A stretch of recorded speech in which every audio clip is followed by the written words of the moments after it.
Okay, my name is John Maba. I'm on the board of Alberni Valley Transition Talent Society, and I'd like to welcome you for coming out tonight. It's very gratifying to see such a good crowd after all the planning that we've been doing over the last 6 weeks for this evening. I want to start out by acknowledging that we're on the traditional territory of the Tseshaht and Teunesha First Nation, and that we appreciate being here. I also want to thank Charlene for her hospitality in having us here tonight. Transition Talents is embarking on a new series of events starting tonight.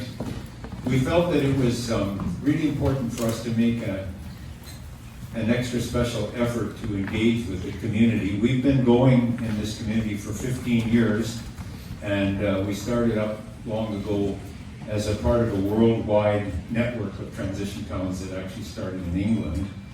And our mission is to assist in this community in lowering its carbon footprint and preparing in whatever ways we can for what lies ahead in terms of the climate crisis.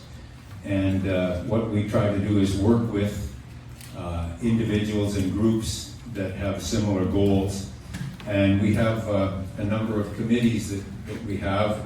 There's Cycle Alberni, we have our education committee. Ocean Friendly Port Alberni has to do with plastics and cleaning up and advocating for, draw down the plastic use. And we've also got a committee on the dry creek restoration. If any of these things interest you, we have these lists on the yellow paper that you may have already signed. What we intend to do is put your name on our list of emails, and we send out emails maybe a couple times a week about various things that we want to let people know are happening in the community. If you don't want to be on the list, you just unsubscribe.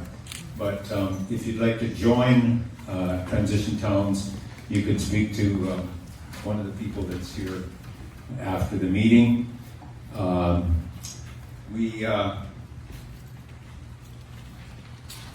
also are happy to accept donations in this little bucket here.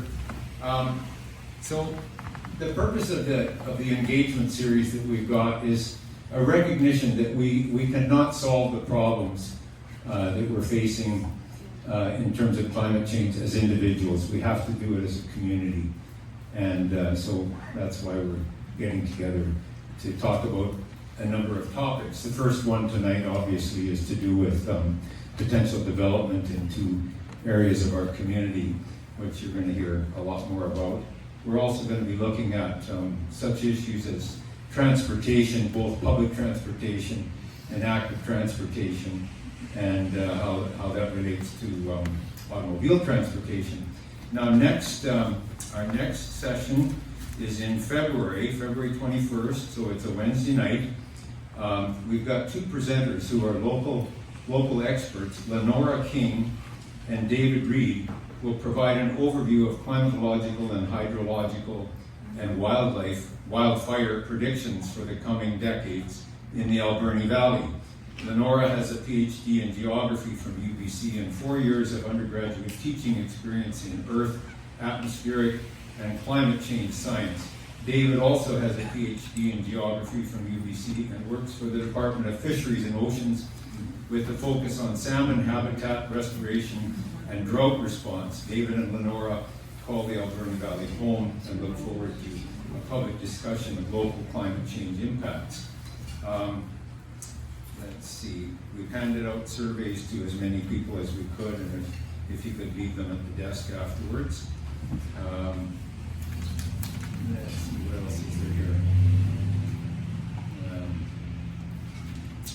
Okay, I think that's just about it. I'd like to turn it over to our moderator for tonight, Mike Hughes, and take it from here, Mike. Thank you, John. Welcome everyone to the first event in our series Some of you may be wondering why we put these two topics on the agenda for tonight. I guess it was a bit of shameless promotion in a way.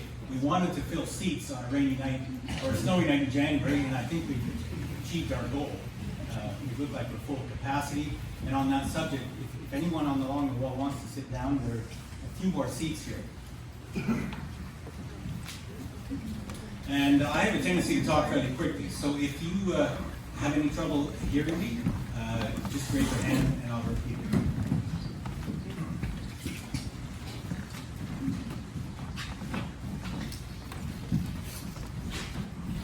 I want to acknowledge our panel guests for turning out tonight. One of them has come a long ways to be a part of this discussion. I want to also acknowledge Char's Landing, a very special place for us. It's our unofficial home as a society, and Char's Landing is more than just a hall, it's a social enterprise, and that's one good reason why we're here.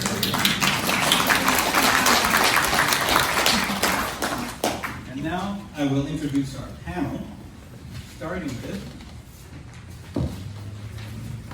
our out-of-town guest, Teunesha Evertse. Teunesha is a professional planner, principal of Westplan Consulting Group in Victoria, the planning consultancy working on an OCP amendment, a master plan, and a concurrent rezoning application for Pacific Mayfair Estates, which is proposed for the Upper Burde Street area. These are preliminary steps towards the development permit application down the road. Teunesha is a registered professional planner who obtained her Master of Community Planning degree from BIU, where she is also a Queen Elizabeth Scholar. Since graduating, she has continued playing a central role at BIU by mentoring, collaborating, and educating upcoming planning professionals. Thank you, Teunesha. To my left here is Ken Watts, Chief Counselor of Tseshaht First Nations. His Indigenous name is Wamis. Ken was born and raised in Port Alberni in Tseshaht First Nations territory and has lived most of his life in the community. He holds a Bachelor of Arts in First Nations Studies from BIU and has served on the BC Assembly of First Nations and the Assembly of First Nations National Youth Council. At that time, Ken also worked for the BC Association of Aboriginal Friendship Centres. Turning home, he worked with West Coast Aquatic, which is a management association, as I understand, for the government board. That's an interesting aside in itself in terms of planning. It fosters resource management collaboration. After that, he became operations manager of Tseshaht First Nation. He was elected vice president in the Tribal Council, NTC, in 2012. Ken went on to serve the 14-member First Nations of that Tribal Council for 5 years. Wamis was elected as a Tseshaht Council member in 2017, then re-elected to a 4-year term in 2020, when the Tseshaht Council appointed him as elected Chief Counsel. Thanks, Ken, for being here. Moving on with our panel, we have Scott Smith. Scott Smith is Director of Development Services and Deputy CAO with the City of Port Alberni. Scott has been a planner with the city for more than 20 years. So we can safely assume that he was involved in the existing official community plan development. He spent 2018 to 2021 as General Manager of Planning and Development Services for Somass Valley Regional District. During his tenure with the City of Port Alberni, he has been responsible for several large land acquisitions and development projects involving extensive project management, development services, and stakeholder relations. Good to have you here, Scott. And next we have Sandy McCruer, on Scott's left there. Sandy is president of Alberni Valley Nature Club, a retired professional forester who has lived in Port Alberni for more than 40 years. He founded the Nature Club, and in just 2 years, it has grown into an active group with a busy program of year-round activities. Sustainability and resilience are two important words for Sandy. He has been an outspoken advocate of preserving natural features in the valley, including the Burde Street ponds. Thanks for joining us, Sam. Next we have Terry Deakin. Terry is president of the Alberni Valley Chamber of Commerce, business owner for 25 years, currently operating 5 social enterprises under the umbrella of INEO Employment Services, and is partner in the Alberni Valley Media Community Contribution Company, also known as the Scoop. Port Alberni has been home to Terry for many years, so she has a keen interest in what happens in our community. She draws on a diploma in social services, a bachelor in business administration, and a master's in community development. Mike, sorry, we can't hear you that real well. Okay. Sorry. And finally, that leads me to Chris Alemany. And Chris is our current president of the Alberni Valley Transition Town Society. He was one of its founders going back 15 years. He was born and raised in Port Alberni and works at Vancouver Island University as a computer tech. He was also a Port Alberni Council member from 2014 to 2018. He is passionate about climate action, decarbonization of our economy, and decolonization, and is particularly passionate about promotion of cycling, transit, and rail.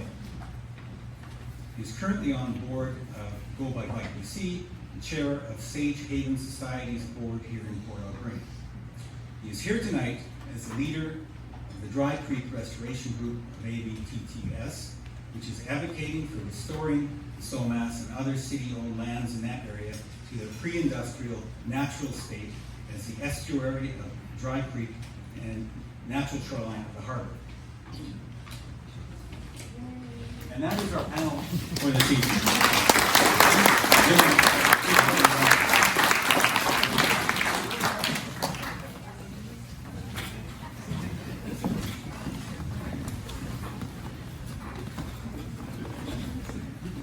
Now, on to the rules of engagement. We're going to be a congenial and friendly group here. We're not going to be rigid with the timing. We're going to give each speaker 5 minutes to share their ideas. And we're going to then, after they've completed their talks, open it up to the audience for questions. Now we have a couple of rules. One is that we're going to try and keep it as close to the topics as possible. So please, no off-topic questions. For example, if you have a question about the key-to-key, we're going to have another forum on transportation, and that would be the place to ask that. We're talking about the Somass lands development and the proposal for the Burde Street area tonight. Thank you. And I should also share a couple of concerns that were expressed to me as we put this together. I was cautioned beforehand that there are certain elements to the process that can't be shared publicly yet. And so Scott has reassured me that he can speak on certain matters but not on others. So we'll have to be patient because we're very early in the process here. And that's part of the idea. To get in early before the OCP review begins to reinvigorate public interest in the process. Another point was raised by another panel member that we've seen a lot of misinformation circulating about one of the projects. And so I have a feeling there may be some truth to that. Social media tends to be a good rumor generator. So my response to that is that you fight misinformation with information. And our intent here tonight is to shed as much light as possible on information and to assist the process once it enters its public engagement phase. I have a news flash on that. The community engagement for the OCP review is going to get underway February 14th and 15th. So check that out. If you can't make either of those dates at Echo Center, consider going online to Let's Connect.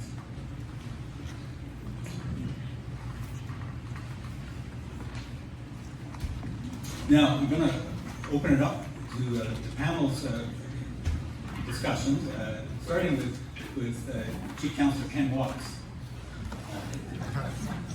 The reason for that is because Ken brings a different perspective entirely to the panel. I believe the engagement of the First Nations is going to take place on the OCP in the coming months. And there hasn't been the same degree of First Nations involvement in previous official community plan drafting. So that makes it historic in its own right. And also, obviously, the First Nations around Port Alberni have their own specific concerns relating to these projects. And I'm hoping Ken can help us understand these better.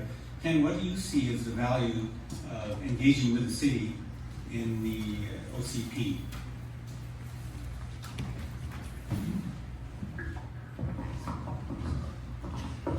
All right. Chu Hama Hamish Istakshikla Zuma Tseshaht Hikama Mukla the Chief Councillor Upakum Yaksu Metaldalio Tseshaht Supahakapaksu Upataknu the late George Watts Tseshaht Mitma Ushakshiklayat Char's Landing Ushakshiklayat Transition Society. Thank you. Just want to introduce myself properly. Our people talk about breathing life into the conversation you're having, and I thank you for the question. I won't take up too much time. I just want to say it's great to see that the world is changing, that the world is finally catching up to what our ancestors fought so hard to do. I think about my late father who gave up his life. He always says that, son, I gave up my life so that you could live in a better world than that we live in now. And the world's finally engaging our people in a way that's never happened before. The OCP 10 years ago, we would have never been asked our thoughts on what happens here in Port Alberni. We would never would have been consulted on the things that happen, but those things are happening now. We've moved far beyond just a land acknowledgement and saying thanks and welcome to your territory. People like the Chilcotin that have proved they have Aboriginal title, they own the land. Nobody else owns their land, they own that land. And that's because the world is changing. And so when I think about the developments here, I think about the sacredness of the areas, I think about the waters, especially for the Somass lands. We have our Tukwakos village site in really important areas to our nations here. And Nupsi Cup is just closely down the road as well. For us as Tseshaht, in terms of the value of the engagement you asked about, we plan on engaging not just our council, but our staff, our hereditary chiefs. They own the land, not me. It's my responsibility to support them. But we really appreciate it. I just want to acknowledge Scott and the council who reached out and said, hey, how can we talk to your community about this? Again, it's 20, 30 years ago, that never would have happened. What I appreciate, though, is that you have to make that, I think that the world realizes you need to engage First Nations in a different way. It's actually the law to consult us on federal and provincial matters. You're going to have to talk to us anyway. So when you start talking about the water, a desire to change the water, desire to change things that may impact fish, our nations have Aboriginal title and rights, and we need to be consulted. That's the law. It's not just like, oh, government's got to talk to those First Nations again. No, it's actually the law to do that. There's precedent from the Haida decision that makes a requirement to do that. So I value the engagement with the city, and I look forward to our community being engaged on both lands. Maybe just to close, because some may be asking, our role on both. Just to be clear, we're not engaged in anything in the Burde Street developments. We're not a part of that process. I always hear these rumors. You talk about rumors going around on social media. Just to be clear, we're not. I just want to acknowledge the city for the Somass lands and the work that they've done. Matthews West, that worked with the Squamish First Nation in Squamish on a large development, had great discussions with their nation and their chair about the work that they've done there in collaboration. And I left feeling very excited about the opportunity to work with a company that really takes nations' interests at heart and actually works collaboratively with them. And also, just in closing, I think it's really about balance at the end of the day. I shared this at one of our last sessions about the balance of the work we're trying to do with climate change and other matters. Balancing the economy and the climate's not an easy thing to do. Like, there's not one expert out there or one country that has it all right. There's people, every country, every province has their pros and cons of how they're trying to balance the economy and the environment. but we need to do our best. And I think that's what we hope to do with the Somass. I hope that's what happens at Burde Street. It's about balance in our environment and creating wealth for our community so that we can live a better world for our kids. And I also think about change management. I think about we as citizens of this valley. I need to note I live here in city limits. I'm actually a citizen here in the valley. I don't live in our community in Tseshaht on the reserve. Change management is one of the most difficult things for people to go through, especially our people. We've faced so much change over the past 150 years that it's really difficult. But I watched some of the comments online about the things that are happening in this town and the fear of change. Trust me, I fear change all the time. The things our community are going through make me really nervous and really anxious. But change isn't always a bad thing. Change is an opportunity to grow and do amazing things in our community. And quite frankly, sometimes catch up to other communities that are doing amazing things too.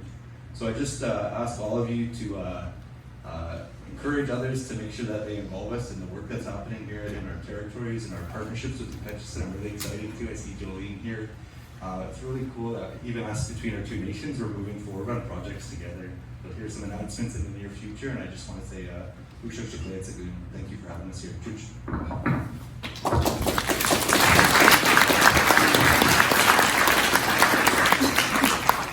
Thank you, Ken. Now moving along, we'll get back to Chris later. But Terry, you're representing the Chamber of Commerce here, and can you tell me whether the Chamber has any discussions taking place on these two very significant projects? Is this on? Yes. First, thank you so much for inviting the Chamber to be a part of this discussion. I will do my best to represent the Chamber well. I'm grateful that Jolene's in the audience and she can help me out if I need it. I am very honored to be here on the traditional territories of the Tseshaht and the Tseshaht First Nations. And Ken said it's the law that we need to engage the First Nations people, regardless of the law or not. It's our duty because they have been the stewards of the land for many, many years. And it's our duty to work with them in partnership, in consultation, to have them as our teachers and our trainers and our mentors in any development that we do. The Chamber hasn't talked about the developments at all, really. The vision of the Chamber is to have a business-friendly community. That's what our goal is. And so we encourage business development. We encourage development, and we want to be there for the businesses that we have now and the businesses that will be coming with each of the developments. I can't speak to the Burde Street development at all because I haven't seen any of the plan for that area. We just hope that in considering the development of both areas, that we consider the environment, the housing, the economics. Everything is important. Our country is in dire need of housing all across the country. That's an important piece of our growing community. We need to make sure that we have housing for everybody, social housing to market rate housing. We need to make sure in these developments that there is room for services, because the more we grow, the more services we need. The Chamber did go around and speak to businesses that are currently operating, and daycare is an issue for everyone. So in each of these developments that we do, we need to make sure that we're paying attention to not only the businesses and the economic development, but the services, financial services, social services, economic services, services for elderly people. We need everything when we are looking at the development, and we need to consider both the environment and the economics and the social. And I know that green spaces are really good for people's mental health and well-being. We need those green spaces in our development too. It's not just about business. And the Chamber is here to support the business development, the community development, and we care about the social development of our community too. Thank you.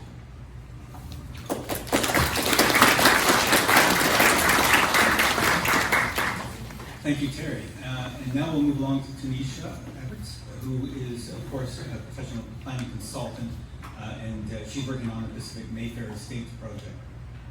Teunesha, can you tell us as much as you can about where the project currently stands? Sure. So, like Mike said, I'm a professional planner. We are working on the latest iteration of the plan, so I was not involved up until late 2022, I suppose, and through last year. And where we currently are is that an OCP amendment to the current OCP, just to get into some planning technicalities, has been submitted in August of last year. And the city is reviewing that in the next few months. We need to get some third-party reviews for some of the professional reports that are in there, such as the environmental assessment, there's a traffic impact assessment, there's civil servicing to make sure that there's capacity for the new plan.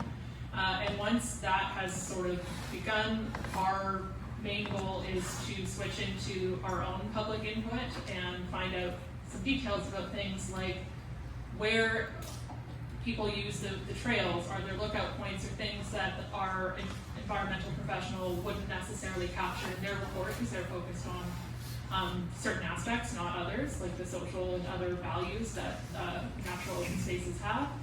And we'll do a series of engagement, but before we can do that, we actually have to get approval from committee of the whole and council as a buy-in about that process. So I'll acknowledge that this project has sort of been in the works and had some missteps in the past, and the reason that I'm here and drove from Victoria and we'll be driving back tonight is to try and turn that page and show some different energy, hopefully for some different outcomes. But overall, we're at a very high level stage where there's a master plan and OCP, so we're at policies, and we're not even at zoning, we're not talking about development permits, and we're certainly years away from any type of construction happening. I strongly encourage, while our development is happening concurrently with this OCP amendment, that everybody also engage, if not with us, more with the general OCP update, because that general update is actually going to be guiding quite a few specific things. For example, a new environmental development permit area, which doesn't exist right now, that will come into effect with the new OCP, and hopefully everybody gets their buy-in and input to that. We then have to adhere to what is in that OCP along with provincial and federal regulations. I'll leave it there for now.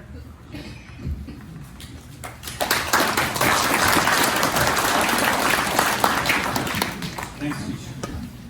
Now, before we have Scott Smith provide perspective from the city, I just wanted to emphasize the importance of the official community plan.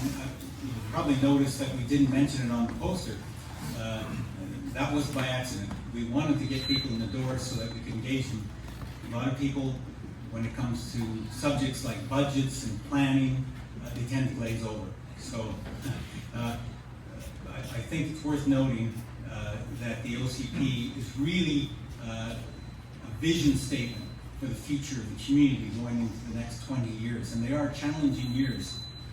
I also want to quote the mayor, who couldn't be here tonight.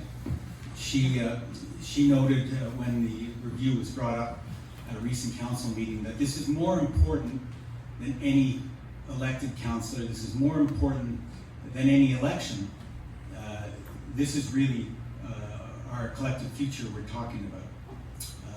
And with that, I'll hand it over to Scott, and we'll be opening up for questions later. Thank you everyone for coming. So I'll just touch briefly on the Somass and Pacific Mayfair Estates, and then I will take this opportunity to talk about our official community plan and some upcoming engagement that we're asking the members of the public to participate in. So on the Somass site, I think you will be able to see if you've been down there. The city's made some pretty good progress on removal of structurals, of buildings and structures, and a lot of that has been reclaimed and sold and reused. So the great majority of it has not gone to the landfill. So I think that's gone very well. The city has done some preliminary environmental remediation on the site, and I think that's moving along very well as well. And you would have noticed recently that the city did announce that Matthew West Developments Limited has been selected as a development partner for the potential redevelopment of the Somass lands. I would like to note that the city is planning to open up some more temporary public access pathways on the Somass site this summer as we continue on removal of structures. And the detailed development on the future uses of the Somass site have not been determined at this stage. And although I think a great variety mix of uses certainly has the possibility down there, and certainly a permanent public access to the waterfront being incorporated is a major part of that. And the city will work with Matthews West on next steps on how we move forward on the Somass. In regards to Pacific Mayfair Estates projects on Upper Burde, I can say, as Teunesha said, the city has received an amended application for the proposed development. There's 3 legal properties that make up the Burde Street project. The applicant is proposing an amendment to the city's official community plan that would specify potential future land use properties along with some additional policies to help guide what that potential future development might look like. Given the scope of the development, the environmental features, infrastructure requirements, and potential surrounding impacts, the city developed and City Council approved a fairly substantial and detailed review process above and beyond what we would normally do for an OCP amendment project. The city is still in the early stages of an initial review, and as Teunesha said, one of the first parts is the applicant submitted a number of professional studies for their project. The city will be getting third-party professionals that the city will hire to have a review of that material. Once that work is done, we would then move forward, but we don't have a specific timeline on when that will move forward to a committee of the whole meeting. So I would certainly like to speak to the city has launched its next phase of engagement in the development of our new official community plan. And as a lot of people have alluded to already, the OCP is a really important document because it plans out what the community is going to look like over the next 20 years. How are we going to grow? How's housing, economic development, climate action, all those key factors that make a great community. That's what an OCP talks about. City Council has recently supported an engagement strategy for the next phase, which is our policy development work. And we're calling the very first part of that is OCP ideas. And the general public is going to be invited to participate. You'll start to see information coming out online, Facebook posts, advertisement in the paper and on the radio. We will have online engagement opportunities starting February 8th to 19th for people who are more wish to do that. And then we have 2 in-person events scheduled for February 14th and 15th at Echo Center from 4:30 to 8 p.m. They're the same events. Will have a number of information that's provided to help ask people. And the intention of this first part is to engage the public on growth scenarios. How should the city grow over the next 2 decades? And also another key one is what level of climate action support is in the community and what should we be doing? Those are 2 fundamental things that we want to hear from the public about that will then help us guide as we move forward into further policy development. So please, I encourage you all to participate, talk to your friends, talk to your neighbors. The more people we have engaged, the better plan that we're going to have. It will be easy to follow along on this and other aspects of that. Let's connectpa.ca. We'll be doing constant updates to that, but and I'm really pleased and we'll be happy to listen to what everybody has to say to me.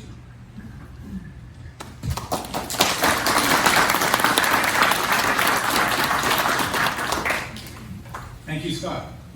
Next, we have Sandy McCruer of the Alberni Valley Nature Club. Full disclosure, I'm a member of the club. But Sandy is going to talk to us a little bit about the natural features that are involved in some of these projects. Sandy, take it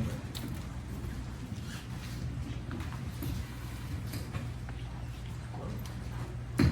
Hello? Things are happening around me. Okay. Yeah. My full disclosure, I'm acting as president of the Alberni Valley Nature Club, but the opinions I'm expressing here may not haven't been vetted through the clubs. A lot of them are mine. To start off with, on the OCP, I think it's something that's very important for all of us, and I think we should be thinking not only 20 years ahead, but 100 years ahead, if possible.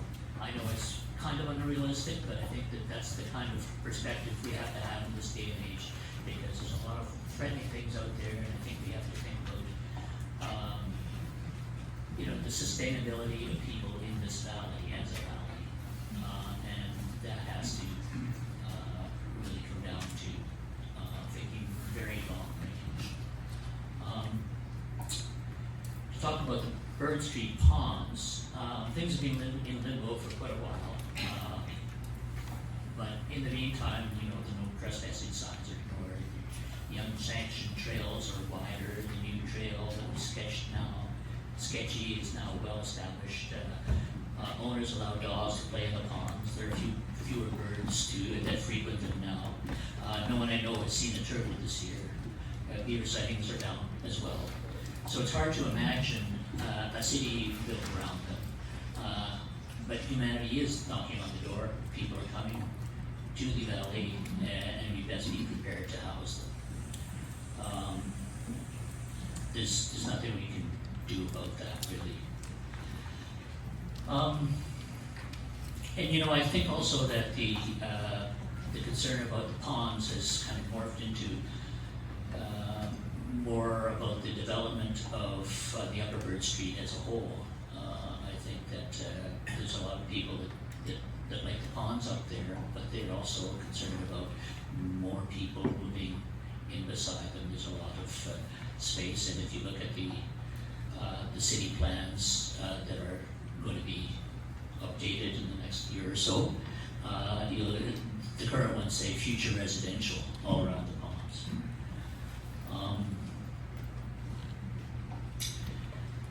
So I'm not sure what is possible to quote save the ponds. There's not a lot I've been told about whether they're, put it this way. I was told by one of their executives that they expect to get their $5 million back in investment. And so if anybody thinks that by saving the ponds, by buying them, is a possibility, well, you better have deep pockets, or you better know people, because I can't see a way of doing that.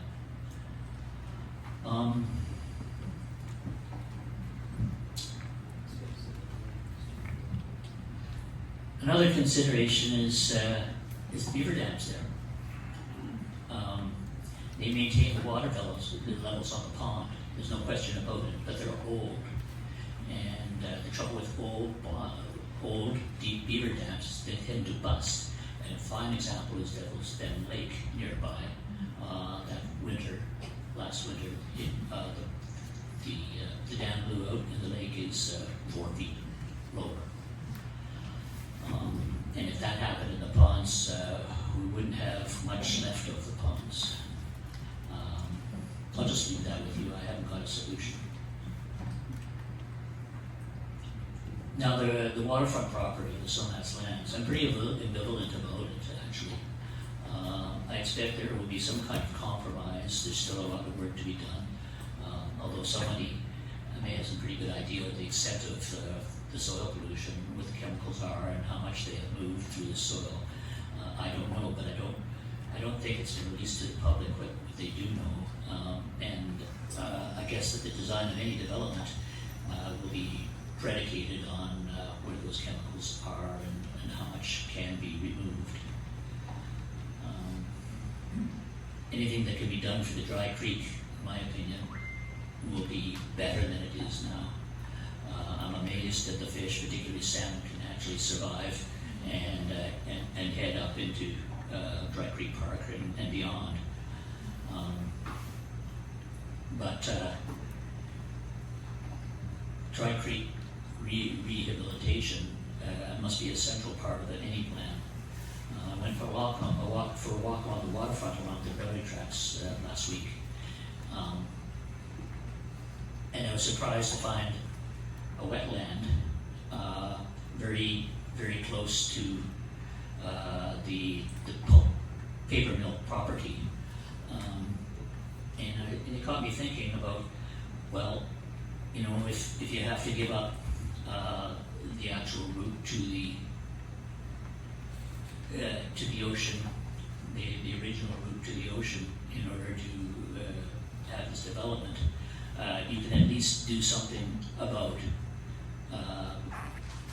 the creek that's there now, because it's an appalling situation. They planted trees after a few years ago, but they're planting into gravel and stones, and it's just not soil, and they all die.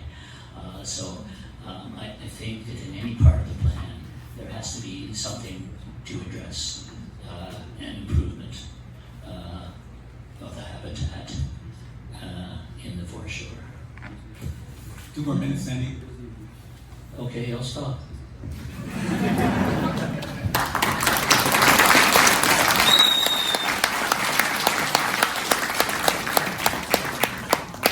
Thanks, Sandy. And last but not least, our own Chris Alemany, who will speak about elaborate on the Dry Creek restoration possibilities. Take it away, Chris. Thanks, Mike. I just wanted to say first, as president of Alberni Valley Transition Towns, how wonderful it is to see all of you here, to have you all participating in this. Thank you to all of the organizers of the committee that put this together. What a fantastic turnout, and I hope we can get some really wonderful information and action in the community. So the hat I'm kind of wearing today is as a leader of the Dry Creek Restoration Group, which is an ad hoc committee, as often happens in transition towns, that sprung up once the city bought the Somass lands. And really the perspective is one not of no development, because I hate the negative perspective. I see it more as restoration, rejuvenation of something that was there in the past and could assist us as we develop as a community, as we sort of come out of an industrial age and into a new kind of reality, and do that with public ownership of the land and restoration of the Somass estuary, the Dry Creek estuary, also known as Awatchit Creek, and that entire Awatchit Dry Creek land that goes from the park all the way down to where it empties into the harbor. So our hope, I think, is to see that restored, see the Somass lands that we know today pulled back. In the past, that was all water. It was all beach or wetland or sort of clam beds. I'm sure there's oral history around those lands that would instruct us and remind us of what those lands were in the past. And the key feature is that it can sustain us. It can provide somewhere for recreation. It can provide somewhere for development around those lands. to improve the city that exists today. One of the founding principles of our OCP as it is currently, as I learned in my time on council, is the concept of infill and improving what we have now, moving somewhat away from the model of single residential to something more densified, something that can be more sustainable, both in an infrastructure way, in an economic way, to be able to generate more revenue from those pieces of land, and something that the community can enjoy. And that's really what I see when I look down at Somass, the Somass lands, the railway lands that the city owns currently. There are still little pockets of property that are not yet owned by the city, but I would hope in the fullness of time that might occur, and it would become fully publicly owned land. We could pull that all the way back to this, potentially all the way back to 3rd Avenue, where it was before, and have that entire area publicly owned, accessible to the harbor, and really open it up as something brand new for the city today that existed really in the past. So I don't really have much else to say about that. It's something that has sparked the interest, I think, of Department of Fisheries. There was a symposium in November where they were talking about the Somass estuary as a whole, the entire Somass River, the west side of the river, and Dry Creek as well. So I know DFO is interested in this. Certainly there are advantages around habitat for salmon, for birds and other wildlife, if that was restored. So that's the perspective we're trying to bring. And honestly, we would love to be able to push the city to be able to bring that to fruition. We submitted a proposal in their process. It wasn't obviously accepted. They went with a different development company, and that's okay. But we're still here to try to provide that perspective and move it towards that sort of natural place. So that's what we'll try to bring forward tonight.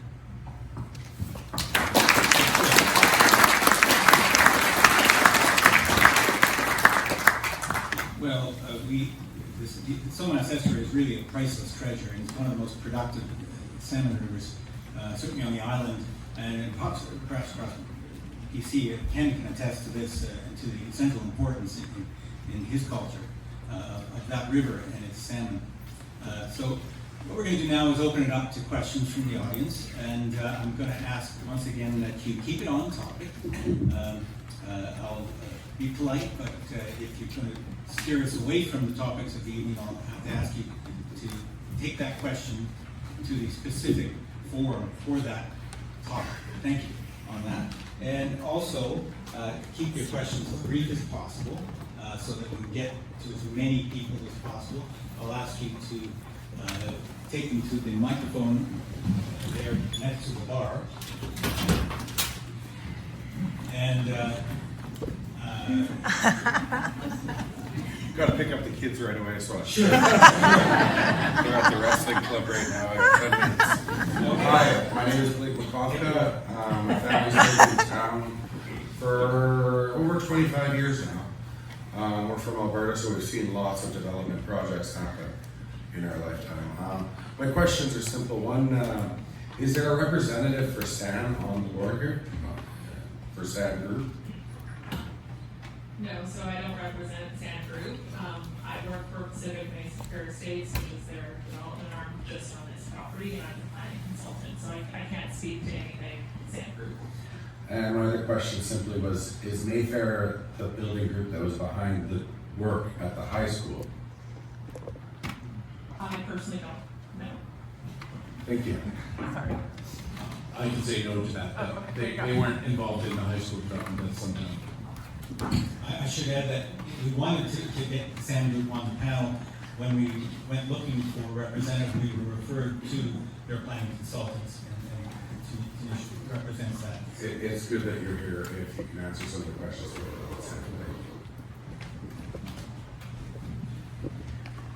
Any more questions from the audience? We have one more. Oh, another question? Oh, Hi, everybody. I just had a curious question about water and sewage. So my question just would be, given the current constraints we're facing with water supply, what is the vision for growing our community and having water available for a larger population?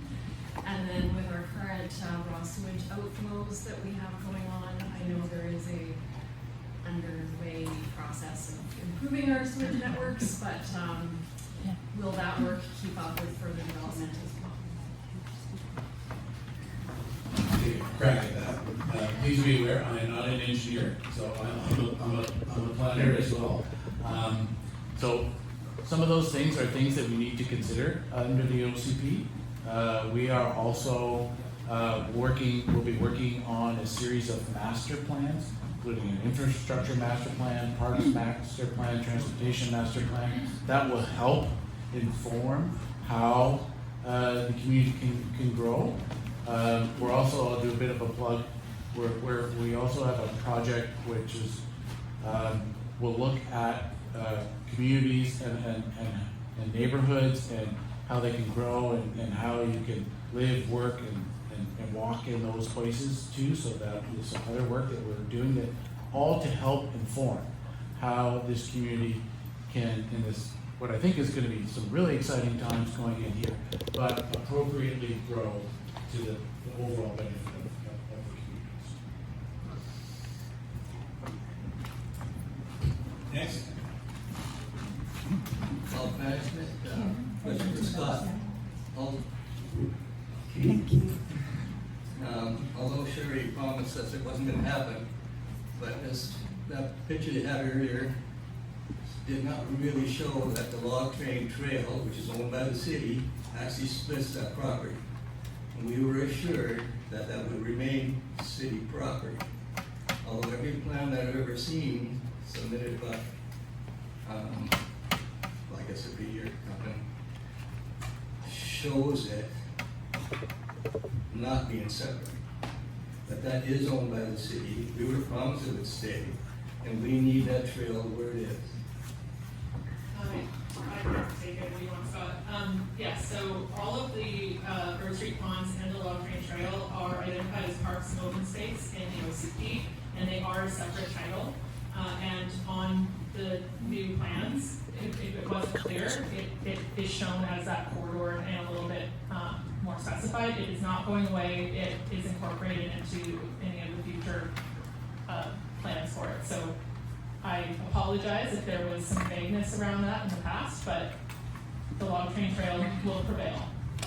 Right. Because if you looked at your earlier one this morning, it showed the property boundaries, the three that you do own there. It does not show, see the red solid line? Why is the right of way, Log Train Trail, not separate? So, please be aware, I mean, the red line, that's just showing the overall site, and it looks like, so Yeah. the city, I guess I can confirm to you, the city still owns the Log Train Trail within city boundaries. Thank you. Thanks for your questions. I just wanted to add, please to state your name before you ask your question. Hi, my name is Judith Reeves. I'm a forester, and I worked for the Department of Fisheries and Oceans on the Atlantic coast for many, many years before I retired. And so some of my questions have to do with technical things, or maybe they're not even questions, but the hydrology of that area, I don't know very well. But I have walked through it, and I'd have to say, my one primary concern I would have is what's going to happen to that water, and how is it going to be diverted, and is that the best use of a developer's money? I see properties around town that are empty. I see parking lots, huge parking lots that will never be used.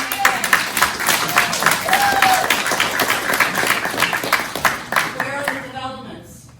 Those are the places we need to develop before we start looking at this kind of real estate. Now, I know that we need housing, right? But there are already creatures that are living on that property. That's their house. There's insects, there are animals, there are birds. And yes, it's not pristine. Yes, it's been logged. I worked out of McNeil as a forester for many years. It's been logged how many times? I mean, it's probably not even fourth growth now. But the thing is, if you want to build houses for people, that's a good thing. We live here, we like it here. I moved here from the Lower Mainland, I don't want to go back. But I also know that there are other places more suitable for housing, and that should be considered by the city. Now, yeah, developers like to do what developers do. But, you know, is that the best use of the land for the people that live in this town? And I think the answer is no, it is not. Now, you go down to the Somass lands, that's a different ballgame. That's already, dare I say it, ruined, right? It's already been environmentally impacted. There's pretty well, and what you're considering doing is never going to bring it back to its pristine condition, never. All that infill, oh my God. I mean, we don't even remember what it looked like, or maybe some of us that do. I don't. I would love to see it, you know, looking like something I would like my children to go and play in. But the Burde Street land can still be saved. And yes, it has been altered. Everything on this planet has been altered. But we can still redirect that kind of development to where it really makes more sense. And that's all.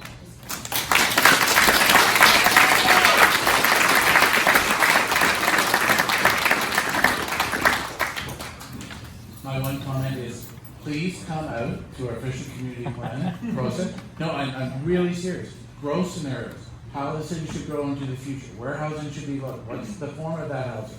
Please come out and provide that opinion in that venue, because we'll be probing and asking questions about how and scenarios about how we do it.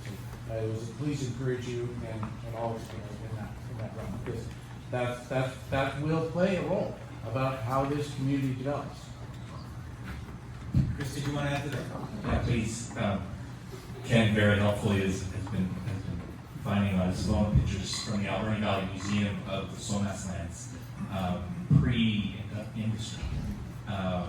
That really happened at the moment that the railway came in, and this isn't anti-railway or whatever, but that was the moment. That was when that really changed, and there are historical records and historical images where we can see those areas and what they represented, what they were, and certainly the industrial activity and the industrial harm that happens when and we've seen it across different communities all over Canada, all over the Western world.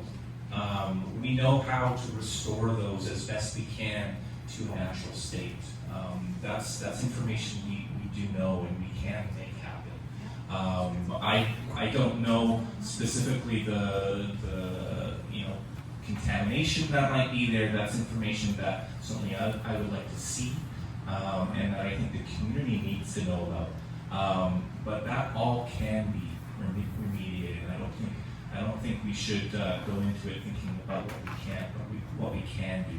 When they're doing residential development there, they have to remediate all of that as well. If there's any kind of people that are going to be living there, that all has to happen as well. So whether you're restoring it as a natural habitat or bringing in some other kind of development, that always has to be done. Thanks, Chris. May I make a comment? Oh, Sandy, go ahead. Yeah, I'd just like to thank you for your comments. I think that you talked comparing what's going on, or what's proposed for Burde Street with what's going on in Dry Creek is a very good one, and it reflects the perspective that I have, and that's the very long-range plans, 100 years, where we want to be in 100 years, and I think that those ponds should still be there. They still should be wooded, and I think that this is something that we can do to look to the future, is to make it so. That's all I have to say.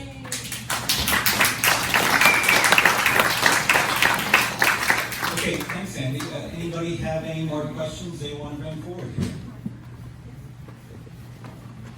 Hi, my name's Irene Bilton, and I've lived in this valley all my life. To the microphone, I want to follow up. Can you hear me?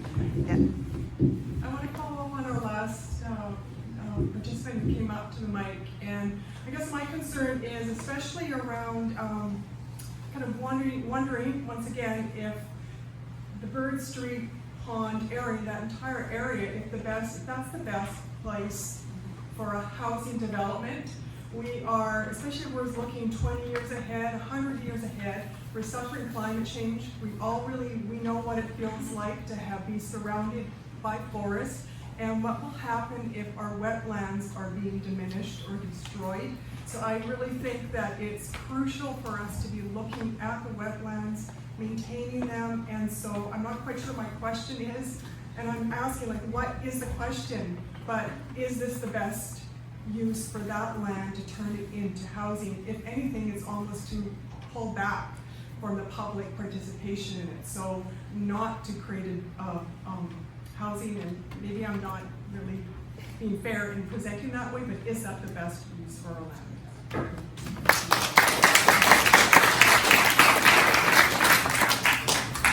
It's a fair question, and obviously I'm biased and have a career in working as a planning consultant, so I'm happy to have a job, but ultimately that balance has to be struck through these democratic processes. So we are going through an OCP amendment, and the public has ample feedback time formally with the municipality on that, and we'll have to give feedback to us, and we'll shape our plan as we get that feedback.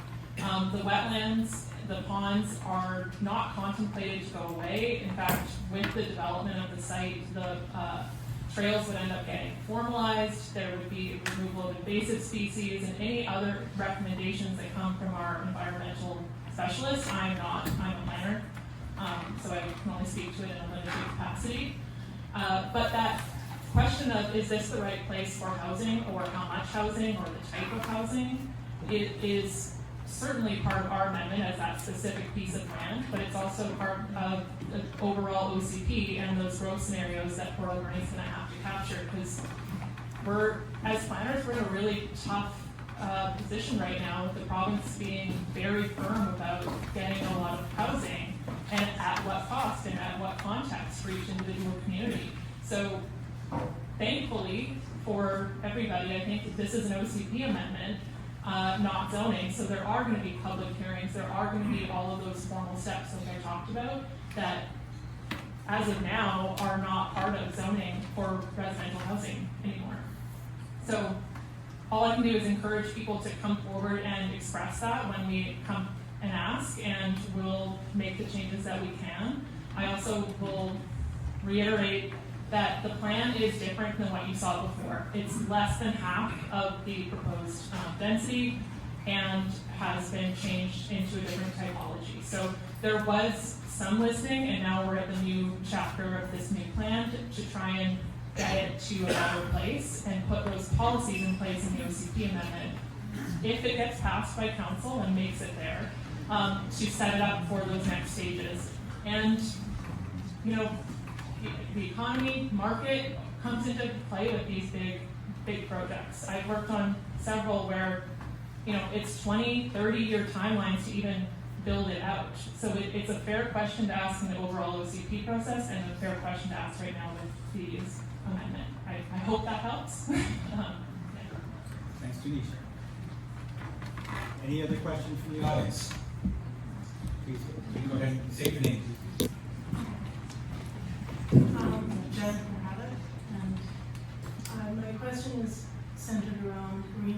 there's wildlife corridors, consideration for wildlife trees. I haven't seen a lot of consideration for that yet in this town, so we actually saw a development go in at the end of our street where deer were literally in no trees, nothing, lying there. I don't even know how to say it. We need to consider everybody, wildlife. And can you frame it as a question? Is there consideration for wildlife corridors, green corridors, and wildlife trees in this OCP? Because I will be involved in that engagement. Because I saw no consideration for these creatures at the end of First Avenue when that development went through. Sorry for my tears, but it was really bad. And the whole street mourned. So some new aspects that we'll be looking to introduce into this official community plan is what's called, environmental development permit areas. So those will be around mostly creeks and ponds and those types of aquatic things, where we would create guidelines on what development must consider if anything is to proceed. So we don't currently have any of those kinds of development permit areas in our previous OCP that's more than 15 years old now. So those are some of the proposals that we will want to bring forward for the community's input and then council's consideration. I appreciate your answer, but I'm asking about areas that aren't necessarily creeks, that are known wildlife corridors. For our bears and our deer and creatures to get to the sea and to the water. It is a valid question. I could make a comment. I live very, very close to Roger Creek, near Nederland. And that Roger Creek is a wildlife corridor. There's no doubt about it. Same with Dry Creek. Both of those, and Consumption Creek for that matter as well. These are the leading wildlife corridors. But past that, I don't think the city has seriously considered wildlife trees. And that's difficult because it's all private land. And so there's another thing too. From my experience, the only protection is through fisheries, and that particular piece of land is not protected. Yeah, I don't know the land you're talking about. It's I think the city would be aware of it. It's the end of First Avenue. I suspect you're talking down by the Port Authority. So part of the public process is to hear what the public wishes us to consider in an official community plan. So if there's, I'm certainly, as a professional planner, we will be absolutely introducing and for the community council's consideration, these environmental development permits are around aquatic. They're well established, that's a normal thing. If there's other things that the community would like us to consider in this plan, that will be part of the process forward, and we'll consider about how that might move forward. Yeah, fair enough. I guess I'm just trying to make the point of wildlife trees and borders, because Sure. Thank you. Extremely important. Thank you.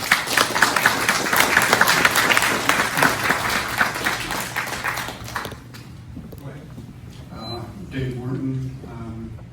I guess my question would be directed at Scott, but I wanted to start with thanking the lady who spoke earlier about with the development of areas like Bird Street when we've got parking lots that are doing nothing. And really, so we were involved in encouraging the city some time ago to declare a climate emergency, which they did. So the question for you is, how do you justify developing an area like Bird Street when we have empty parking lots that could be developed, given that you've declared a climate emergency? Development of Bird Street is going to increase fossil fuel use. It's going to destroy habitat and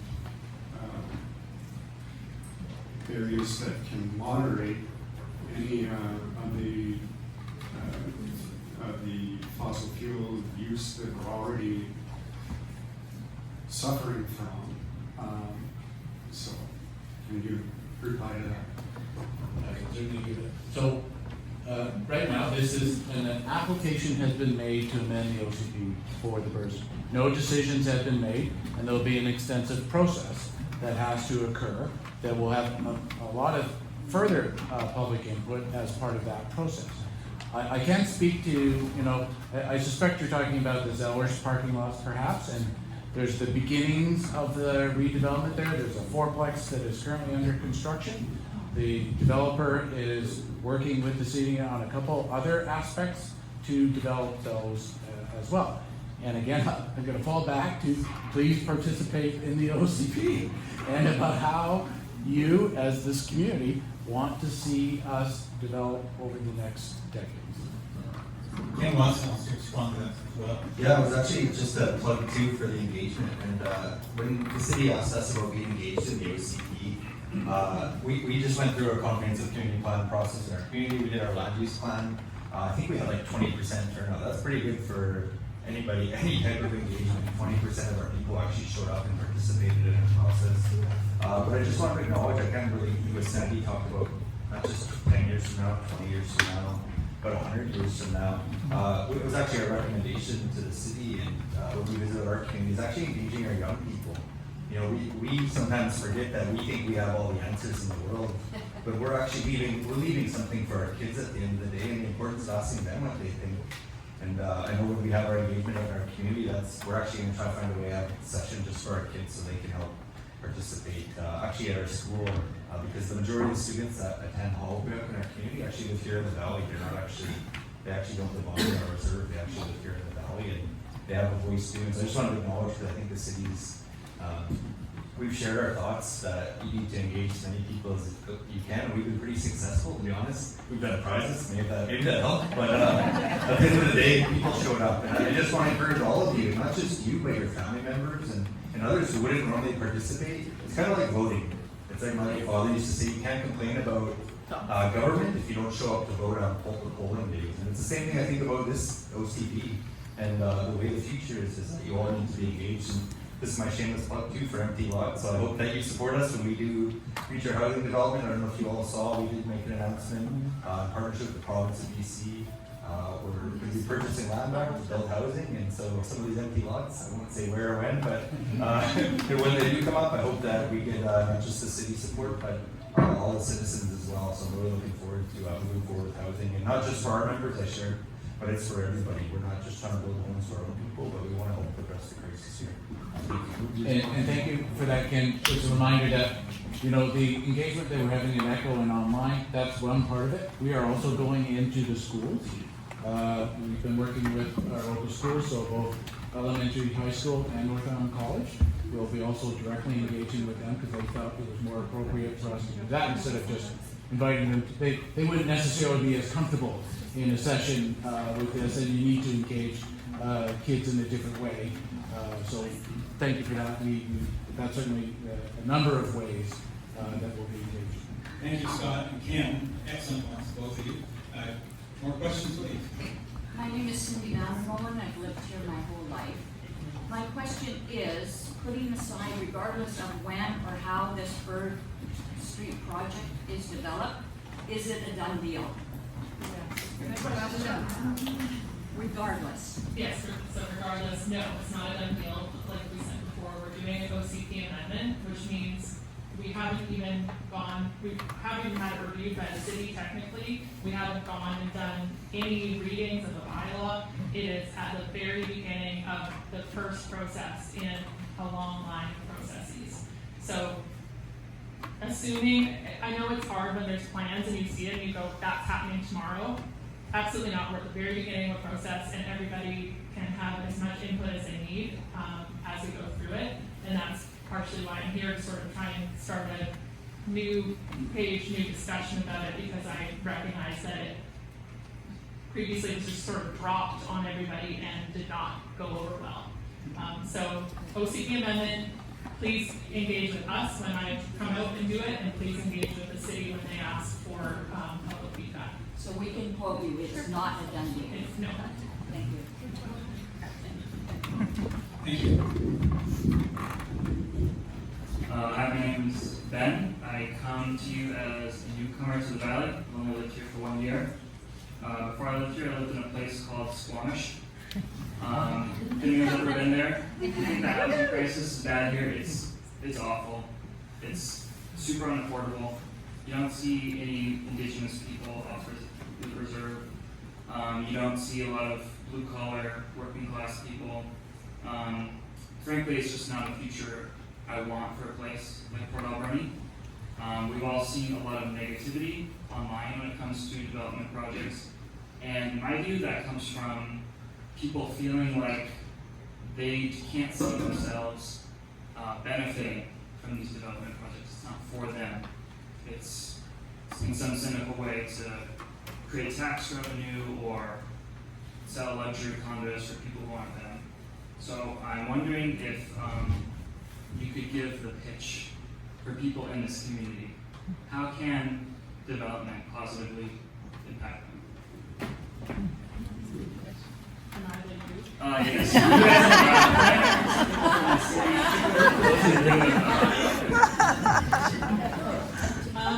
Well, good planning, like creating complete communities where people aren't relying on their car, can get to services, are employed locally, can afford housing, or have the opportunity to have different tenures like rental or co-ops, or if they want to, ownership. It's all important. And unfortunately, municipalities can't solicit private landowners to redevelop their parking lots. They only can take in what a landowner does for an application, right? So in, the Bird Street lands are within the OCP. They were annexed in at some point, I'm guessing from the regional district, and have been designated for future residential, and so has a lot of the land in the existing neighborhood that's kind of across Bird Street as well. And I mean, I'm not going to sit here and say that development has to happen, because I don't want anyone to assume it's going to be like this or like that. We want to hear what it should be. What is the housing typology? What is the density that everybody needs, so that they can have a complete welcoming community and still enjoy their natural open spaces and parks and have access to all of those things. Planning and development has really changed from, I think, what we all used, like what kind of comes to mind. Like when you think of industrial land, you think of smokestacks. That's not really the case anymore. It's the same thing with residential. There's a huge focus, and I'm professional, I have to uphold the public good, so does Scott. There's a huge focus on those complete communities, embedding equity, embedding access to natural spaces, doing real reconciliation instead of tokenistic sort of public art or splashes that have happened, unfortunately, for Indigenous communities across BC. And yeah, so everyone that feels like they have a future in Port Alberni should try and come out to the general OCP update and to our engagement as we go through. Because like I said before, it's not a done deal, and these are all things that we have to consider in the policy document of how will this look going forward, and then we're going to be beholden to it like a contract unless it changes for the next 20, 30 years as it builds out. So I hope that helps. Thank you, Teunesha. Thanks, Teunesha.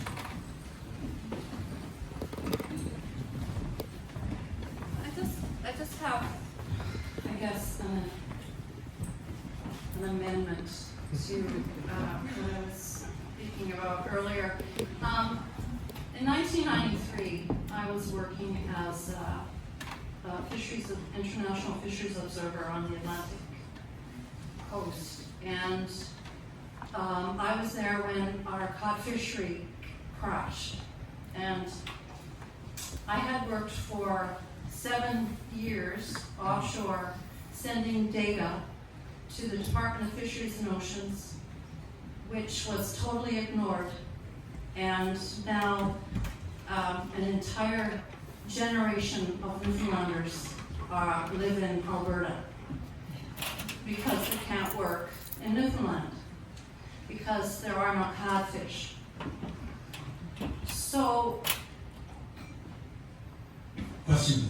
so giving you input on an OCD or a plan is great, it's wonderful. I would be ever so happy if all of the people that have insight would be listened to as stakeholders. I just don't have a lot of trust in that process. And I'm a scientist, but nobody wanted to listen to the science because politics was more important. I don't know if that's the process, that's what's going to happen here. I just know what I've experienced in my life and what I've had to go through and what it has meant for people on the East Coast. So, not really knowing how much what we think matters. That's what's eating at me. How much? Can you frame it as a question? Yes. So, if we, as a community, come together and offer our input on this plan, is it really going to matter in the end?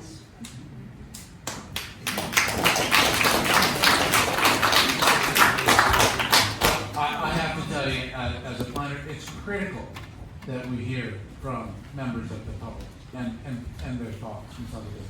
Because we are going to be facing growth. So we are working on population demographics about what our expectations of growth is going to need.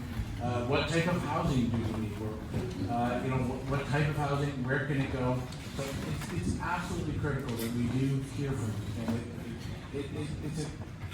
And I don't want to repeat myself, but it just is super important. So please, I'm sorry about the cod fishery, that's a whole other thing that I have no expertise in, but as the local planner who lived here for 23 years, not going anywhere, this is as much of our community as yours, so I really do want to hear from you, and it really is important what you have to say will help create a better fish community climate for all of us. Thanks, Scott. I'll try and help Scott out here too, as a planner that does things in other places as well.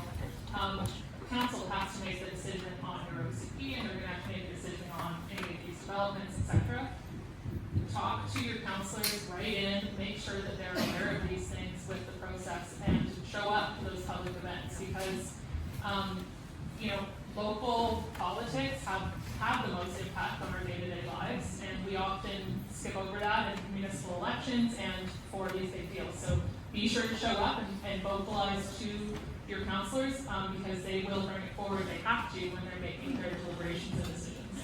Thanks, Teunesha.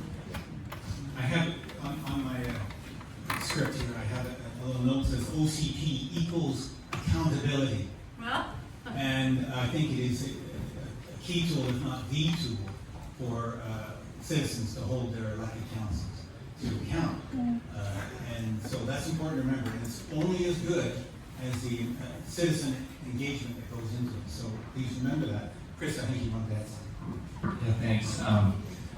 I just wanted to back up a little bit to the question around vision and how that might play into the Somass land. But one point I wanted to make was this.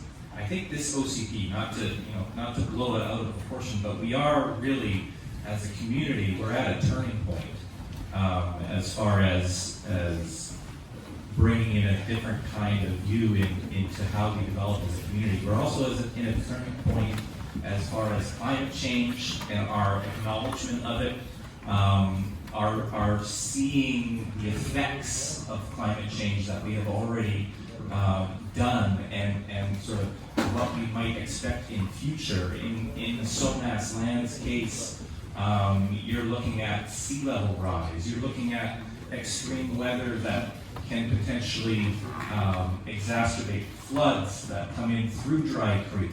All of these questions, they apply to Burke Street as well. So really what we need to think about when we're looking at this OCP, we really do need to have that 100-year perspective, because that's, if we don't plan for that today, it will be too late to be able to adapt to what comes along in 50 years, in 100 years. We really need to set the groundwork today for what we want to see in the future. So I really encourage you, something like Dry Creek, think big, think what you really want to see. You want to see those corridors coming all the way from Dry Creek down into the harbor to be able to support the wildlife that works through those, the bears, the deer, the fish, being able to support our salmon runs that, you know, continue to be stressed by climate change, by heating rivers, by stresses on their ability to migrate. How can we make those processes better over the next decades, and how do we do that in an OCP process? I think we have real opportunities here to be able to influence that in a really impactful way for the next 20 years. Thanks, Chris. Two more questions to move through here, and I guess we've got about 15-20 minutes left. If you wanted to ask one, probably a good time to queue up. Next questioner, please, and state your name. Thank you. My name is Keith Whiten. So we've heard about the importance of engagement, and we've heard about the OC amendment application process. Could you describe the public engagement process that you'll go through for the amendment process of the OCP? Certainly can do it at a high level, and no, for the amendment. You have an amendment or the in front of amendment. you? I want to know the engagement process with the public For- that the city will go through for the to Pacific do Mayfair the Estates amendment, project. which is before the city right now. For the Pacific Mayfair Estates project? Yeah, the amendment that is described by the consultants. So, and you can certainly go back, there was a staff report that will be on a council agenda if you wanted to get into the details. But essentially, we're in an initial review phase of it. It will then come back to a committee of the whole meeting, which is a public meeting that council is involved in. There will be an engagement strategy proposed by the consultants that the city would have to agree to. They would then get into that engagement strategy.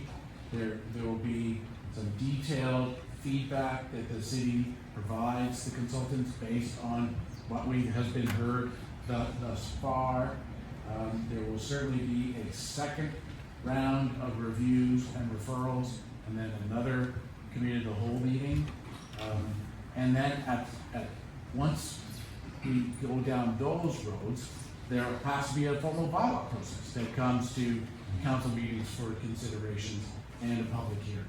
So a number For the of amendment, there'll be a public hearing. there's required to be a formal public hearing, but there's other public meetings with council that the applicant, city staff, will be providing detailed information about, and then hearing from what the public has to say. And the consultant will be also required to have their own engagement strategy where they'll host some events to engage with the public and take those comments as well. And that's a high level. There is a detailed staff report, I think it was in August or September, if you wanted to review it in more detail. It was in August. Yeah. So what Scott said, we can't engage formally until our engagement strategy is vetted at committee of the whole, which is council, and then we'll come out and hopefully in a variety of ways. So like trying to do open houses, a few so in person is better. We'll do some things online to make sure that it's low barrier, and we'll strategize all of that out. But we can't really launch into that until we've formalized what we're going to be doing. And I welcome feedback from specific stakeholder groups and how you want to be engaged, and you can connect. I have cards here, or there's our general email is on the Pacific Mayfair website for that purpose, so that Maybe it's just that group wants me to come and have a meeting with them. It could be as much as that, but first the committee of the whole needs to discuss that and sort of understand our approach, the groups that we're going to engage, how, for how long, and we have to show all of that in the amendment too. So like Scott said, once it's in a bylaw, that's kind of, that history is preserved because it's important that you hear from people and then also formalize that into what you're doing. Okay, thank you. And just one other question. Our understanding of First Nations in the valley here is that the reason they were down on the Somass lands was because it was a death place. And in this day of reconciliation, I'm just wondering when they're going to be able to go back and live there. That's a good question, Ken. We've been asking the same question for thousands of years.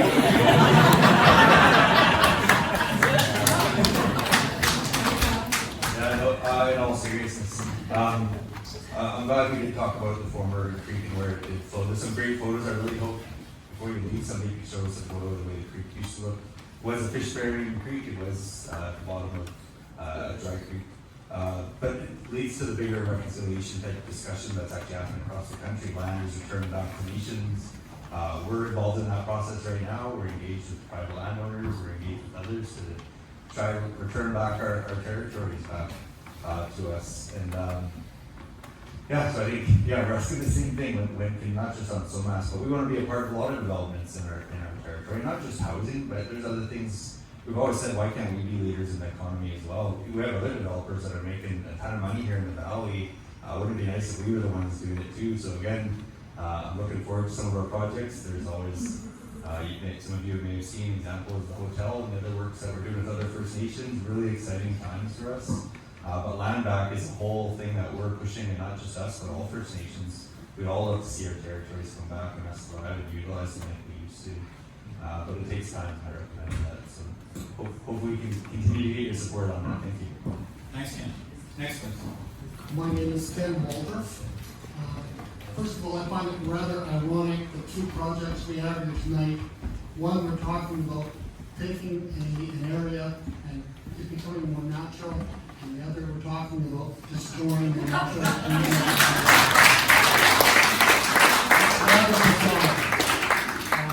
Secondly, I do agree with the lady over there wholeheartedly in everything she said, and I just wanted to emphasize, she's talking about on the Atlantic coast, the people not listening to her and the things that science is bringing.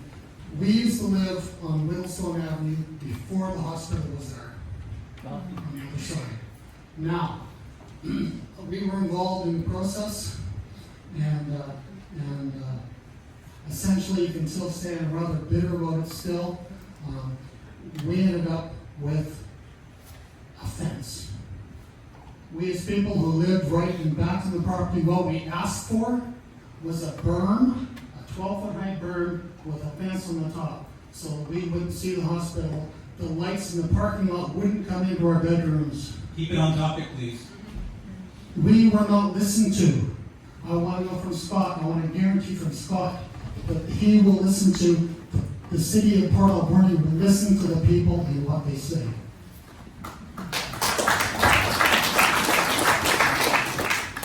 Well, I can certainly tell you that I will listen to you. And as Teunesha said, the city council is a local government. They will eventually have to make decisions on the OCP and any development application that comes forward. So again, please participate. Please talk to your local government officials. I've been here a very long time, but I wasn't here for when the hospital was being discussed and yeah, thank you.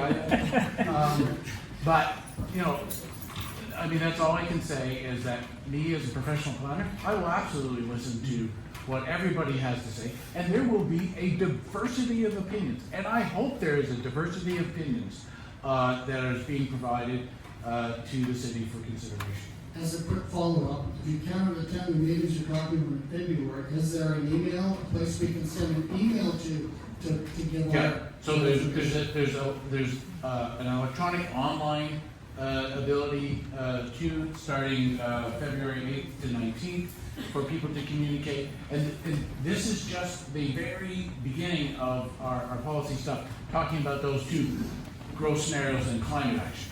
There will be further time that we will be reaching out to the public. We're anticipating that we would like to have the official community plan, a draft bylaw to council in the fall. So, thank you. Thanks, Scott. Next, please. Hi, my name is. Sorry. Click the mic, wait. Hi, my name is Sherry Domer. I have two questions. The first one's for Scott. I really want to acknowledge the city for doing the careful demolition that you are doing, because so often I see buildings just getting destroyed and go straight to landfills. That's fantastic. My question is, are any of the buildings repurposable? So, or are they all going down? And I know that we're still in planning. That doesn't mean they're actually going to stay. But are there any that are potential that could be part of the plan for the ongoing development? Potential. So, in discussions with the development partner, there's two buildings that at this stage we're going to preserve for potential reuse. So can't commit to that, can't promise that, but yes, there's two structures, the main mill building and an adjacent building that we think there is some potential to repurpose and reuse. So those will, at this stage, be maintained until the detailed land use is worked out. But yeah, we have thought of that, and we talked to our development partner about that, and yeah, there's two structures that we're looking to maintain, at least at this stage, to explore that in more detail about that possibility. Okay, thank you. My second question is for Ken. For that development, I'm curious on Indigenous thoughts, and you may not be able to answer this question, but yes, it would be great to restore it back to how it originally was with the creek and everything like that, but there's a cost to it, and I don't mean financial cost, but with the contaminants that are there, it's not an easy remediation process. You literally have to you can't remediate them in place. You're going to have to take them, you're going to have to haul them to probably like an animal or a very specific landfill facility that can take that type of material. So that's something you take in consideration, that you do as best you can for what you have, but you look at the whole process of what would be involved to take it back to the natural state that it was. Yeah, and just to be clear, Tseshaht's not pushing one or the other. I think. I just want to be clear on that. We haven't made some type of position on it either way. The city's made their choice, and I do want to acknowledge they made steps to return, get the land. Although the city, how they did it, how they sparked it with Western, I just want to acknowledge them, because if they weren't, we'd still just be sitting at one huge mill just sitting there empty, and an eyesore for this whole community. I just want to acknowledge that. I know some people get frustrated and engagement with the city, but they took action and they've been recognized across. I want to acknowledge them. I get a chance to meet with other municipalities, and they've been recognized for the work they've done. Not a lot of municipalities are willing to step up and do that. So I just want to, Scott's been getting slammed here a bit, and I know we got some city council members here, but I just want to acknowledge, in terms of it returning to a state, that's part of the discussion with the developer. It's part of the engagement. I do want to recognize that there's a huge opportunity for mixed use.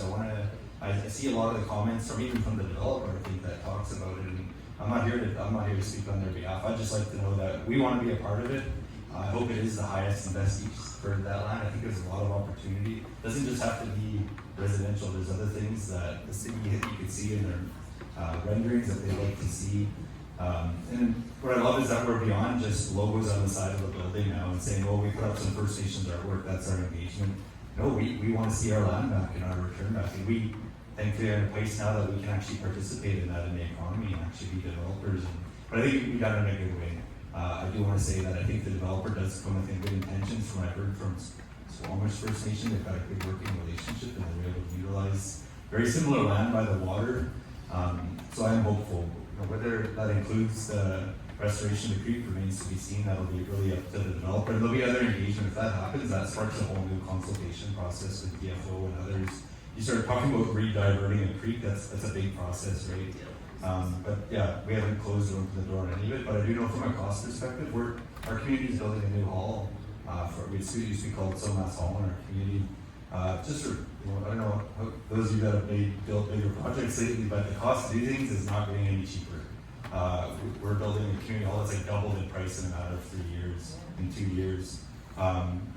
thankfully been able to achieve a lot of grants. Same thing, I guess, acknowledging the city, tearing down the buildings, you talked about repurposing them. It's been really cool to see them save and people buying some of those products back to put them in other areas. Even on the trail, I think they're utilizing some of it again. That repurposing is awesome to see, and we hope at the end of the day that we can build something great there that everybody will be really proud of. The waterfront, that the city can feel that we all feel really good about, that it's a beautiful place of the territories. Great, thank you. And just to clarify, it wasn't like the financial cost, I'm really talking about the carbon footprint. To remediate a site takes a huge carbon footprint of all the machinery and the trucks and everything that have to haul everything. So that's just something I hope that's being thought of in the whole process, is not just the cost, the physical cost, but what is the cost of the environment. Sometimes it's better to leave things in place that unfortunately are impacted than to remediate them to get it, but then nobody looks at that cost of what it takes to the road and everything else to get it. So. Okay, thanks, good points. Thank you. Next question. Yeah, I just have one question. State your name, please. My name's John Vandermolen, and my question, being a taxpayer in the city, is who's paying for the remediation at Somass? So, the city was successful in receiving about $1 million, and so we've utilized a portion of that to remediate a portion of known high-risk area, and then we'll continue on with what we're able to do within that amount, and then we'll work with the development partner about moving forward, about what further remediation has to be done. And that will actually be based on what the potential uses are being considered for that site, about what level of remediation is required to do. The city, or the landowner, or if it's the development partner, we'll have to go through a process with the Ministry of Environment. You have to get what's called a certificate of compliance, and there's many steps in order to get down to that road. But at this stage, the city's received grant funding to do the remediation work that we've done thus far, and we'll work with the development partner going forward. Yeah. As a taxpayer, I just don't want to get stuck with a bill that I've already owned, right? Okay, thank you. Next question. Hi, my name is Joseph Wisconsin, and I just got up because my wife bought me a Fitbit and told me I was supposed to get up and move.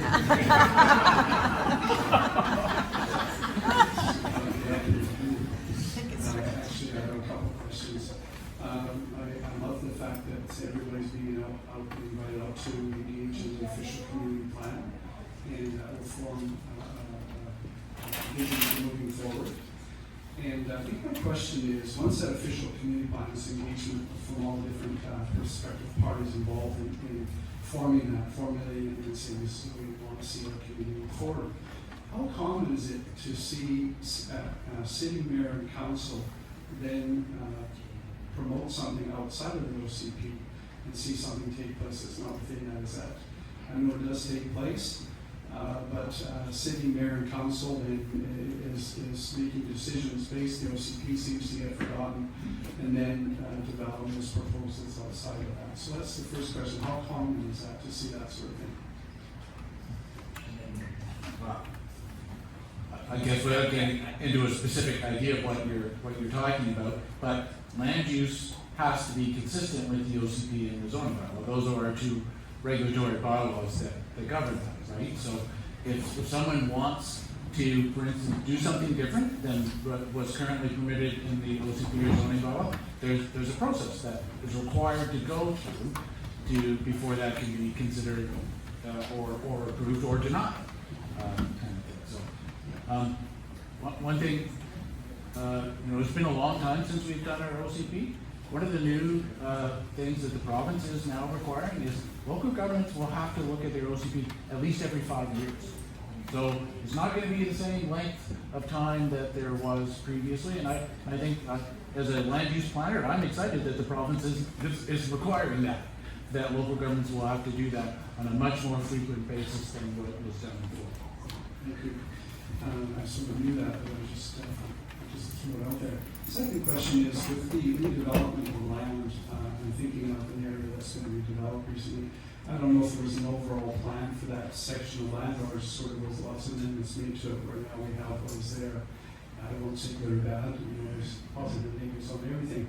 But the redevelopment of the high school lands as it sits today, Was that an overall plan to see the densification like it is now, or was it amendments that now see what we have on land here on the high school lands? And how that all take place? I know it's through all the processes of applying for application for development and getting approval and all that. So because we could have a plan for redeveloping the Somass lands, and amendments are made to it, and it ends up something really dense or very different than maybe what was originally. So I'm just curious does that make sense, the question? Was there an overall plan for that? To see what we see down there, there's not much green space, there's not a lot of, it's just very different, very dense. It's, I'm just curious on that one. So it's an OCP compliance question? Not really, no, it's just a redevelopment of the land and densification. And was it an overall plan that was there initially for the high school? We don't want to go off topic, but maybe It's we not can off tie it topic. together. Well, I think it's, like Somass is going to be redeveloped into something different, and there's going to be a plan. It's going to say, okay, we want this much densification, we want some of this, some of that, some green space, and yet what you end up with, because of that, again, mayor, council, and different things that take place, that can be altered because of the applications, and then it's more almost city council and mayor sort of make decisions that then reshape all of that. Sure, I think Chris has an answer. Response and Yeah, I'll take that because I was on council during that process. So I think what really the answer to your question is, the more that the public can come to that process. Certainly the plans that came before council back in, goodness, I'm not sure if it was 2014, 2015, somewhere around there. But they're certainly out there for public consumption. All I would say is be involved, and this is the time. This is why we're doing this today. Is make sure you are as involved as possible in these processes when you see them at the city, so that you can try to influence, and hopefully when it's 10 years down the road and we see what Burde Street is today, hopefully you've impacted that process. I mean, it's not really an answer to your question, but that's why we're here, right? You need to be able to have your voice at the time that these proposals come to council, and that's where we are with the Burde Street proposal and with the Somass. So be involved. Okay, thanks, Chris. I think that completes it. Okay, one more. Go ahead, please. Deakin. Hi, my name is Laura Andrew, and I've been a lifelong islander in Alberni since 2011. I have a question about the process for response to public engagement in the city planning process. So will it be based on the percentage of voters who speak on a certain, or I should say promote a certain point of view? Is that how it will determine how much ideas are considered? And I'm asking this because I was involved in the Nanaimo OCP, and that ended up with a referendum that people had to push in order to get their voices or their point of view heard. And when people don't agree, that's what it came down to. And part of this question, I'd like to hear from you if you consider that the natural world would be a stakeholder, as well as the people who send in their responses. And another stakeholder I can think of, because I work with people, street people who've been in addiction and so on. So will there be a voice given to those kinds of people through agencies and so on? Just to that last point, actually, the city will be working with what's called the community action team to try and engage and get some of the people that don't typically engage with us, that aren't comfortable to coming out to something like this. So yeah, that's one of our so we all talk about, and please, most people will come to the online session and to Echo Center and those various things, but please be aware that we're looking at a number of avenues going into the schools. We're going to be having some pop-up events at local areas, just as people come to go grocery shopping or something like that. We're We're gonna try and keep people there. So there's gonna be a variety of ways that we try and engage, and we are always looking at, okay, what group aren't we getting? Like when we're seeing responses and stuff like this, what group? So for instance, when we were doing some previous work, it was clear that we weren't getting young people. So that's where we are now, saying, how can we engage with you? Going to the teachers, going to the schools. So in order to get that, because early on we weren't getting that from our youth. So that was something that we say, okay, how do we identify a strategy to try and cover that? And so we're always looking at those kinds of things, especially where you don't get, where people who are able to engage and are people like yourself, they're easy for us because we just say, hey, here's a meeting, and they come.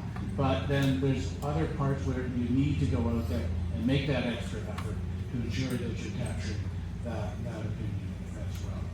Yeah, thank you. I hear that, and I guess where the natural world comes in is places like Bolivia decide that there is a voting entity there. The natural world deserves a place at the table. So that's what I was getting at with that, something to consider.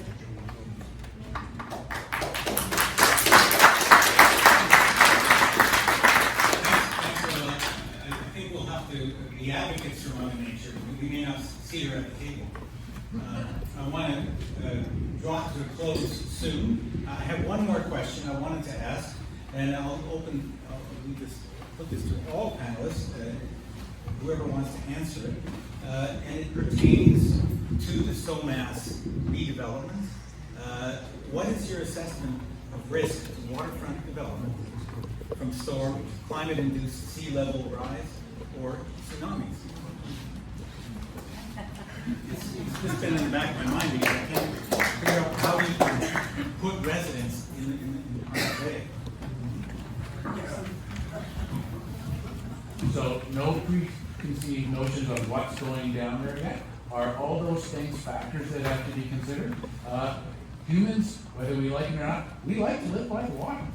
Or like a lot of populations are in those areas. Those are key factors that need to be looked at when you're looking at a waterfront site. Absolutely. We're actually quite fortunate. The regional district had some recent floodplain mapping that covers the city that accounts for sea level rise. So we have, and it was just done in 2021. So relatively more accurate information than we would have had in the previous, in even just 5 or 10 years ago. So that's helpful. Will more due diligence be required with the development partner? Absolutely. Okay, thank you, Scott. And with that, we'll wrap it up. I want to thank our guests, some of whom displayed a lot of courage in getting up here and answering some pretty tough questions. And I thank our audience for bringing those tough questions forward. I also wanted to thank the media for being here. We have Shaw Cable, we have Shilsa, and we have Alberni Valley News. Thanks. And if anybody wants to watch this later, we'll be posting it on our website. Shaw is also producing the program. Thanks very much, everybody.